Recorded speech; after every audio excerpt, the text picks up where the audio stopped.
اسلام آباد high court کی طرف سے ڈاکٹر عافیہ صدیقی کیس میں ایک اہم پیشرفت سامنے آئی ہے۔ اسلام آباد ہائی کورٹ کے جسٹس سردار اسحاق خان نے وفاقی کابینہ اور وزیر اعظم کے خلاف توہین عدالت کا شوکاز نوٹس جاری کر دیا ہے۔ یہ ڈاکٹر عافیہ صدیقی کیس کیا ہے؟ ڈاکٹر عافیہ صدیقی جو امریکہ کے عقوبت خانوں میں تقریباً 16 سال سے قید بامشقت کی زندگی گزار رہی ہے اور اسے مجموعی طور پر 86 سال کی عمر قید کی سزا سنائی گئی ہے، جو کہ 2096 میں ممکنہ طور پر ختم ہوگی۔ وہ ڈاکٹر عافیہ صدیقی اپنے ناکردہ جرائم کی بنیاد پر امریکہ کے عقوبت خانوں میں قید ہے، اور اس کی بہن ڈاکٹر فوزیہ صدیقی نے پاکستان میں اسلام آباد ہائی کورٹ میں ایک درخواست جمع کروائی۔ درخواست کے اندر 5 یا 6 مطالبات کیے گئے۔ پہلا مطالبہ یہ تھا کہ ڈاکٹر عافیہ کی رہائی کے لیے سفارتی کوششیں کرے۔ دوسرا مطالبہ یہ ہے کہ ڈاکٹر عافیہ صدیقی کیس میں گورنمنٹ آف پاکستان فریق بنے، اور تیسرا مطالبہ یہ ہے کہ گورنمنٹ آف پاکستان کی طرف سے وکیل ہونا چاہیے، قانونی مدد فراہم ہونی چاہیے، اور ویانا کنونشن کے تحت جو کونسلر رسائی کا حق حاصل ہے قیدی کے لیے وہ ڈاکٹر فوزیہ صدیقی اور اس کی ٹیم کو ملنا چاہیے، اور انسانی حقوق کے جتنے بھی قوانین ہیں وہ ڈاکٹر عافیہ صدیقی پر بھی لاگو ہونے چاہیے۔ یہ مطالبات ڈاکٹر عافیہ صدیقی کی طرف سے اسلام آباد ہائی کورٹ کے اندر پٹیشن دائر کر دی گئی، اور اس پٹیشن پر جسٹس سردار اسحاق خان نے کئی مرتبہ کیس کی سماعت کی، اور ہر مرتبہ کیس ملتوی ہوا۔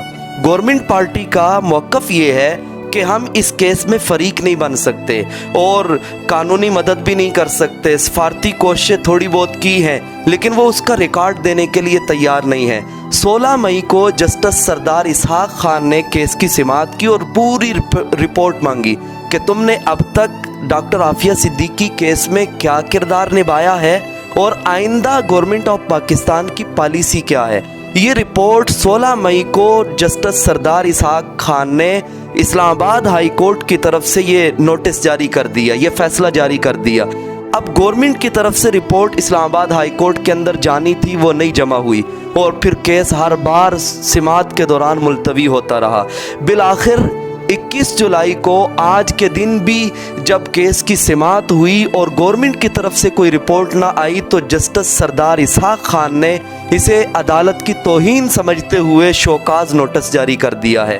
اب آپ خود اندازہ کریں کہ وہ عافیہ صدیقی جو ناکردہ جرائم کی بنیاد پر امریکہ کے عقوبت خانوں میں قید ہے، اس کی قید کی زنجیریں ہمیں ہماری بے حسی کا تمانچہ مارتی ہیں، اور یہاں گورنمنٹ اقتدار کے نشے میں اور اس کو طول دینے کے لیے اس کے شور کے اندر عافیہ کی آہوں کو دبا رہی ہے۔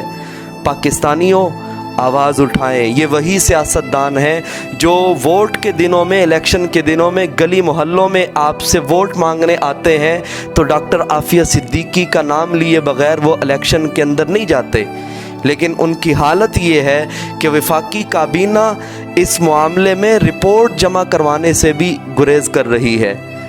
ہم اس کے بارے میں اور کیا کہہ سکتے ہیں؟ صرف بے بسی ہے اور اپنی طرف سے اپنے حق کی آواز اٹھانی ہے۔